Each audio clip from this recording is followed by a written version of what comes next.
What's going on, everybody? Josh Engleman for Awesemo.com, and I am back with my NBA DFS contenders on FanDuel for Friday, November 5th. Now be sure to hit that like button, subscribe to the channel, and hit the notification bell so you know when everything goes live.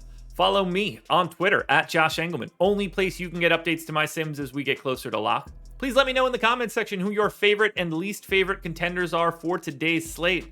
And finally, shout out to PrizePicks for being the presenting sponsor of this video. Use the promo code Awesemo to get a 100% instant match deposit bonus of up to $100 on that first deposit.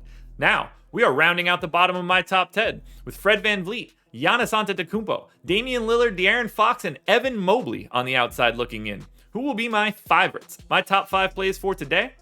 It's time to find out. First up at number 5, I've got Richaun Holmes. He is power forward center eligible, 7K, projected for 39. The goal is 45. He's in the optimal lineup 24% of the time. Holmes, I got in for 31 minutes, so long as he doesn't get ejected. 1.25 fantasy points per minute. Neutral usage, 20%. 16 points, 12 boards, 2 assists, 2.5 stocks. Pace up spot against Charlotte, which I think is really great. They gain about 2 possessions over their average.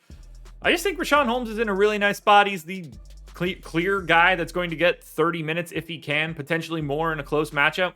I don't have much else to say. The power forward eligibility is really what's saving Holmes here and makes him significantly easier to get to.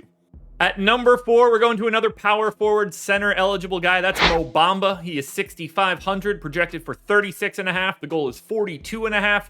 He is in the optimal lineup 24% of the time.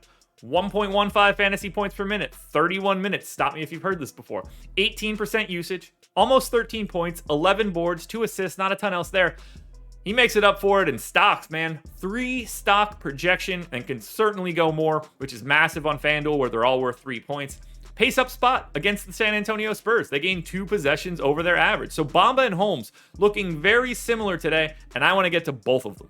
In at number 3, Mason Plumlee, just center eligible, 5,700. I've got him projected for 34.5. The goal is just 39 at that salary, 25% likelihood to be in the optimal.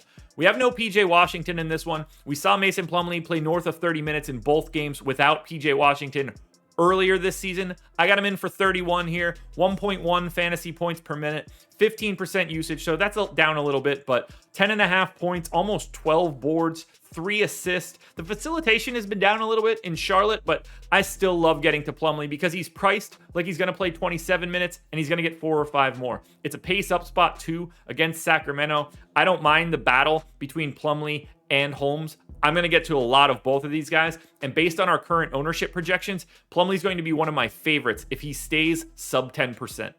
Staying on the Charlotte Hornets, number 2, Terry Rozier, point guard, shooting guard eligible, 5,500, projected for 32.5. The goal is 38. He's in the optimal lineup 26% of the time.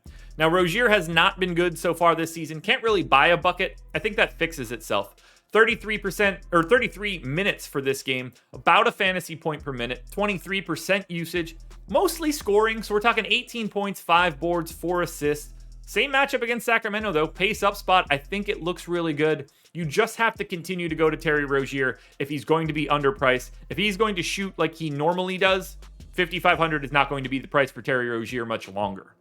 Now, before we get to that number 1 contender, one last reminder to hit the like button, subscribe to the channel, and hit the notification bell so you know when everything goes live. Please follow me on Twitter at Josh Engleman so you can get updates to my sims as we get closer to lock. Let me know in the comments section who your favorite and least favorite contenders are for today's slate. And once again, go check out PrizePicks, the presenting sponsor of this video. The number 1 play of the day is also the number 1 pick in the draft. Cade Cunningham, point guard, shooting guard eligible, 4,200, projected for 30. The goal is just 33. He's in the optimal lineup 34% of the time. North of 30 minutes, check. 0.9 something fantasy points per minute. Sounds good. He's shooting a ton. I got him in for 26% usage, 14 points, 7 boards, 4 assists, maybe a steal, probably not a block. Not a great defense against Brooklyn, pace neutral. I think this spot looks fantastic. He finally made a 3, which is great. He's not going to continue to shoot 28% true shooting for the season. That's just not going to be the case. That's not how this works. Even in the worst possible scenario, that's going to be in the high 40s, low 50s, at which point Cade Cunningham, because of his usage, is going to be like 6K. You don't have much of a choice. He's the best play on the slate. You got to go to Cade Cunningham. Alrighty, folks, that will do it. Those are my NBA DFS contenders on FanDuel for Friday, November 5th. DraftKings version of this video is around here somewhere. Check it out. Good luck tonight, everybody. Win some money. I will be back again Monday morning with another edition of the Contenders.